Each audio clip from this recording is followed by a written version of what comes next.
I'm here. I was looking at Loki wallpapers. Of course.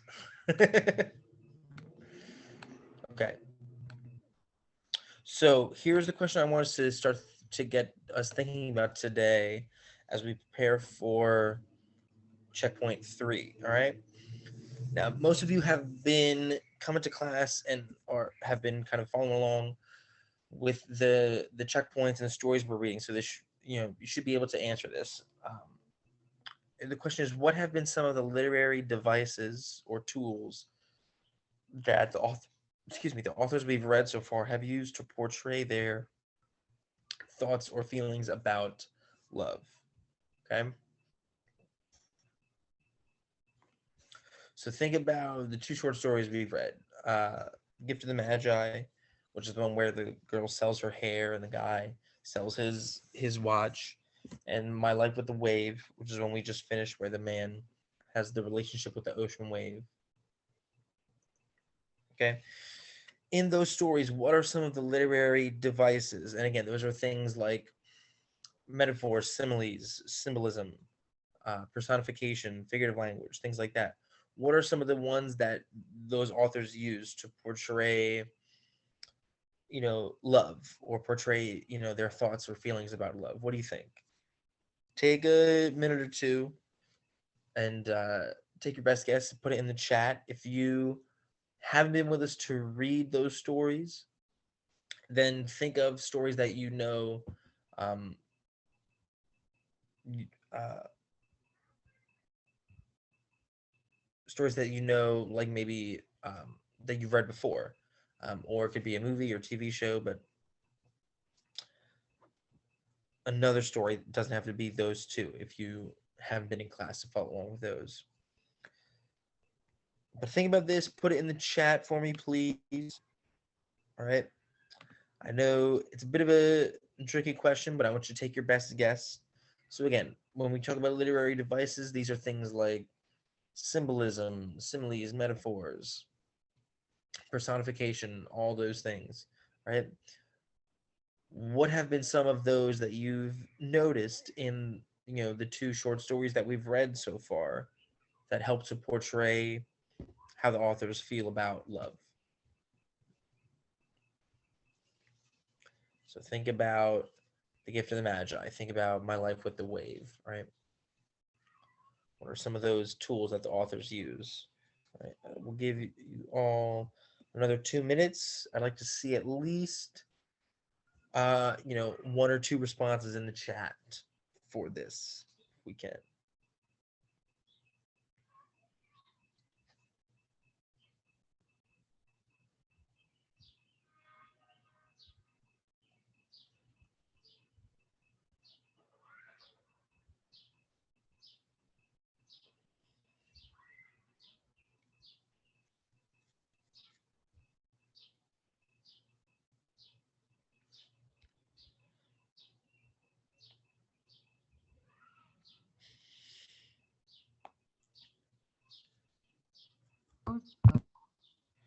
So, what do we think?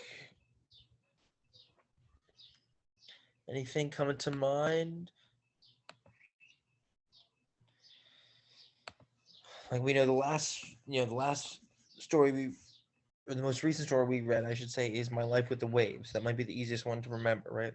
Where the guy falls in love with the ocean wave. Okay, what are some of the literary devices we saw in there? Did we see symbolism in there at all? Did we see personification in there at all? And if we did, you know, how did the author use them to kind of show how he feels about love or relationships? What do we think?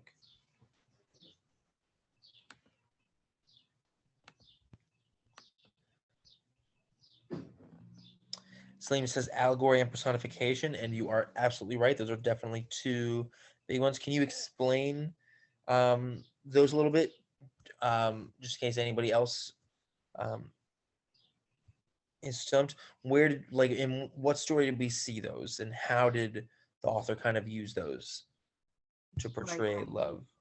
the book My Life with a Wave, he used like the wave as symbolism. a Mhm. lot. So, but like a deeper meaning behind it. Definitely. So what do you think the wave, and we kind of talked about this a little bit already, but what do you think the wave was meant to symbolize there?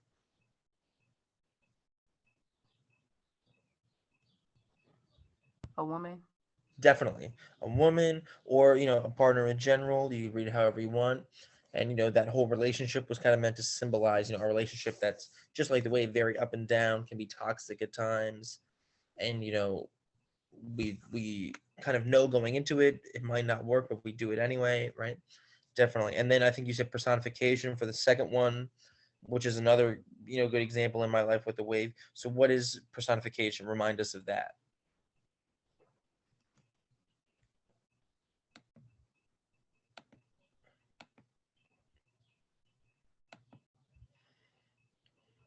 Where did we see personification in that story as well?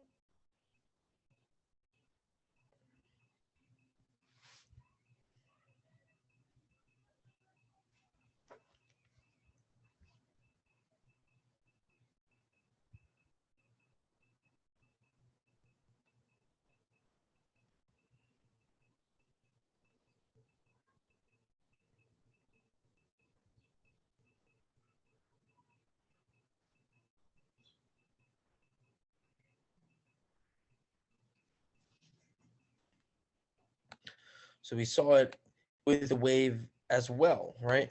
Because we know personification is when we give human traits to something that's not human, just like he did with the wave. He was talking about the wave like it was an actual, human woman and not just an ocean wave. So we kind of see him in there. So two really good examples of how that author used literary devices to portray how they feel about love, because we could take away from what the wave symbolizes about a woman to how that author probably feels about love and about that relationship and about all that kind of stuff in general, right? So that's kind of the point here of this whole project and of this next checkpoint. So what we're going to be doing here on Summit is looking at checkpoint 3, which you should all have assigned to you. It says art piece proposal, right? And if you click on the checkpoint and then you scroll down, you'll see the first link under resources says art proposal brainstorm. And it looks like this. Okay. So that's what I'd like you all to have pulled up if you can right now. If you have your laptop with you, you can try to pull it up on your phone too as well. I know it's a little squirrely on the phone.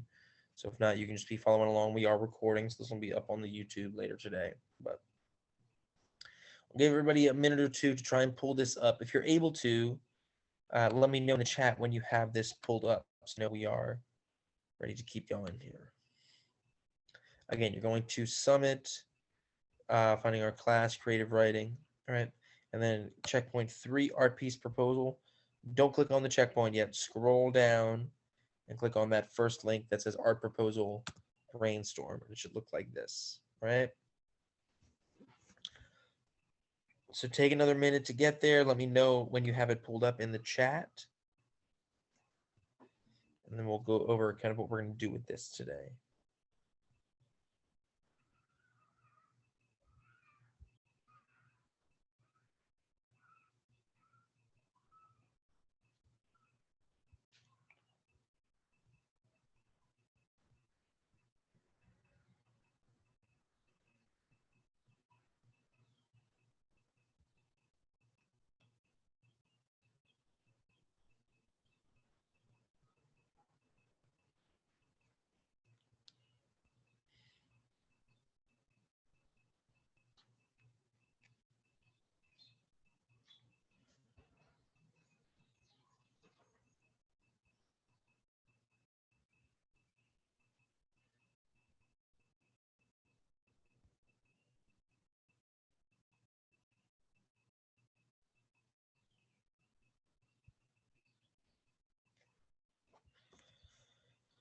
All right, how are we doing? Do we have this pulled up?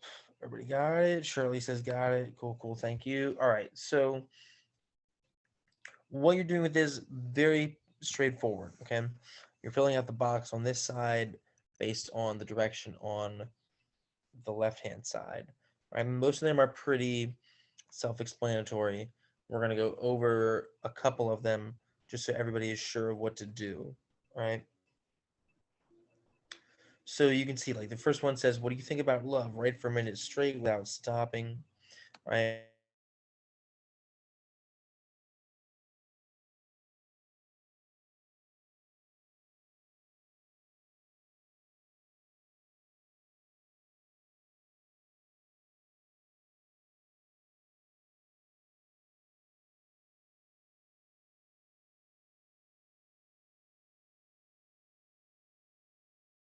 Right.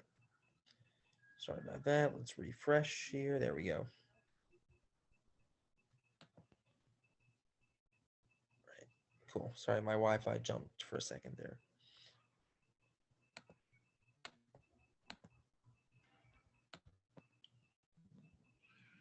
So first box, kind of free write, and then again, just following the directions, write as many synonyms, so words that mean the same about love. Write as many antonyms, words that mean the opposite about love. What have other people told you about love? Fill that in here. You can be as detailed as you want. So if you want to be super detailed, do that. If you want to just be kind of more basic for this one, that's fine too.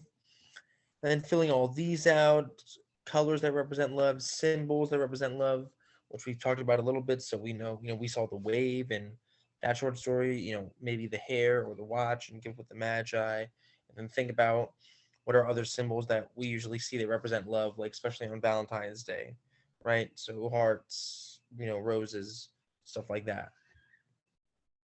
Okay. If love was a food, it would be ... kind of filling all these questions out. All right. And then all this stuff is going to give you something to put in here for this box, which is, summarize your personal message about love in the box below. That's where you're gonna write here. And again, this is all building towards doing checkpoint 3, which is going to be creating the proposal for the type of art piece you're going to make for your final project that portrays your own thoughts and feelings about love, much like the authors of the short stories that we read did. Right.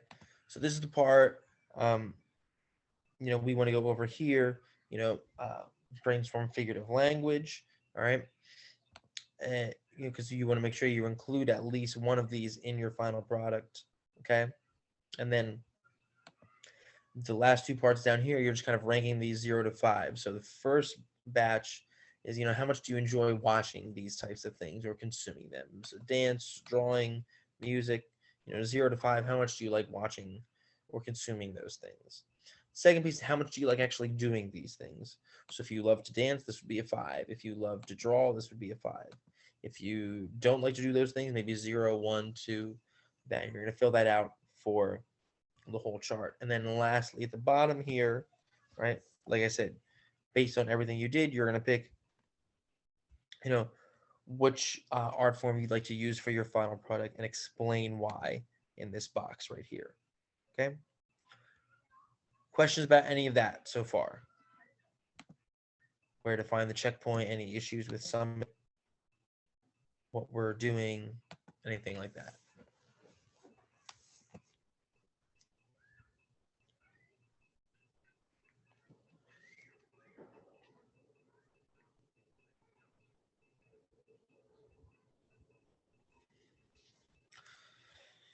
Okay, so didn't hear any questions or see anything in the chat, so we'll keep moving here. So what I want to do before we turn loose to work on this is go over all of these types of figurative language so that we have them fresh in our head, because we have to know what each of these is to write one, obviously, right?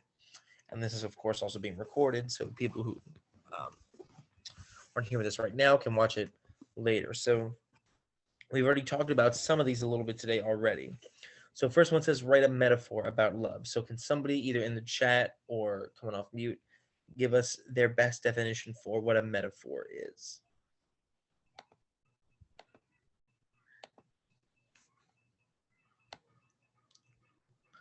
we're trying to define a metaphor. What can we say?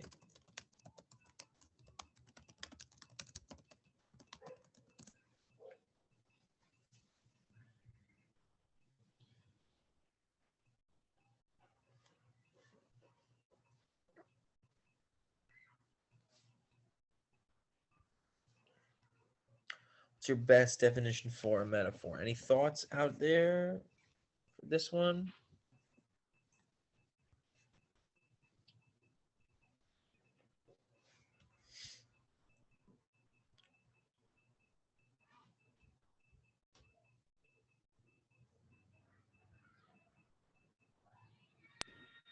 Okay, I looked it up and it said a figure of speech. So It is definitely a figure of speech, but do we know what we specifically do in that figure of speech? Okay. If you're stumped, here is a hint that usually helps people out because this is one we usually know. So, what is this? So, the next one says write a simile about love. So, what is a simile? Does that ring a bell? Do we know what a simile does? Like comparing something, Comparing something, right? Using which two words? like or as. Yeah, so simile compares like or as. So a metaphor does the same thing except it doesn't use like or as. So a metaphor is also a comparison. So for example, I could say, love is a beautiful sunset. Okay? That would be a metaphor because I'm comparing love to what? Sunset. Right, but I'm not using like or as. And then if I went down here, I could say love is like your favorite dessert every night. Okay, that'd be a good simile. All right, because I'm using like or as and comparing it to your favorite dessert. Okay, so that's metaphor, that's simile, both comparisons, but simile is using like or as. All right. So the next one, we talked about this already a little bit. Write an example of personification. This would be kind of like in My Life with the Weight, where you're giving human traits to something that is not human. And again, my little hint, how I always remember it is if you look at personification, the word person is hiding in the bigger word. So that reminds me, oh yeah, this is something that a person does. So you're giving human-like qualities. So, any thing from My Life with the Wave is a good example of a personification about love. Okay, maybe, or like if you've read the story The Giving Tree, that's another good personification about love, like with the boy and the tree. Okay, anything like that. All right. The next one is a hyperbole. What is a hyperbole? Who can give us their best definition for that?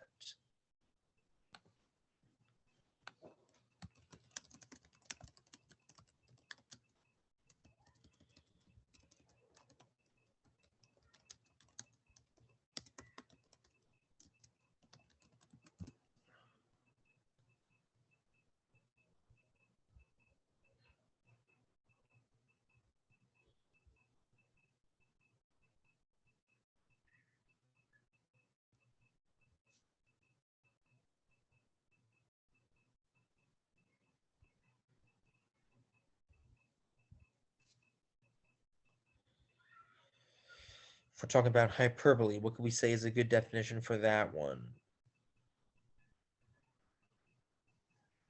If you're stumped, think about when somebody says, "Oh, this thing is so heavy, it weighs 1,000 pounds."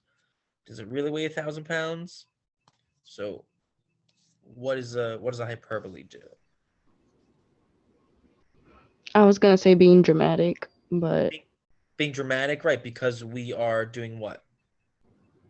exaggerating. Yes. So, hyperbole is extreme exaggeration, like, oh, this thing weighs 1,000 pounds, or it's 1,000,000 degrees outside, right? So, an example of hyperbole about love, extreme exaggeration. So, if somebody said, like, we could go the opposite way here and say, a broken heart is like 1,000 tiny daggers, right? So that's also a simile because we have like there, but it's also a hyperbole because when you get your heart broken, you're not literally getting stabbed by 1,000 tiny daggers, but it feels like that. So we use the hyperbole for effect, right? So that'd be a good example of hyperbole. Good job, right? Write an understatement about love. This one's a little bit trickier, so if you end up leaving this one blank, it's okay. But an understatement would obviously just be, you know, where we're kind of underselling something, or, you know, saying something that really, you know, is quite, you know, means a little bit more than what we're actually saying. Okay. So if I said, you know, love is hard, that's an understatement, because we already know love is hard. And in fact, we could be, you know, even more specific, like love is extremely hard, or love is really difficult. You know, love takes patience, stuff like that. So just saying love is hard, we kind of need more than that. That's why it's an understatement, right? So that'd be an example of an understatement there, right? The next one is an idiom, like an expression or saying about love. So if you've ever seen the movie Forrest Gump, right, and he says life is like a box of chocolates, that's an idiom. Okay, it's also a simile, again, because he has like or as, but it's kind of a phrase or a saying that he repeats all of the time that has kind of a bigger meaning to it. All right, you guys use idioms a lot. All right, you know, when we say things like, you know, you're out of pocket, or keep it a bean, or anything like that, those are all types of idioms. We could also even call those colloquialisms, because they're specific to like Philly, right? But you know, if I wrote "love is blind," that'd be an example of an idiom, right? Because it's an expression or saying about love that kind of has a you know, bigger meaning behind it, right? So that'd be an example of an idiom. Okay? And then lastly, we already talked about this a little bit as well, but create your own symbol for love. And we, you know, Salima mentioned allegories, which are stories that use symbols to convey a bigger meaning. So the wave, you know, would be an example of the symbol there. So that could be a symbol for love, right? And, you know, if there's other ones that come to mind as well, like you kind of filled out up here, right?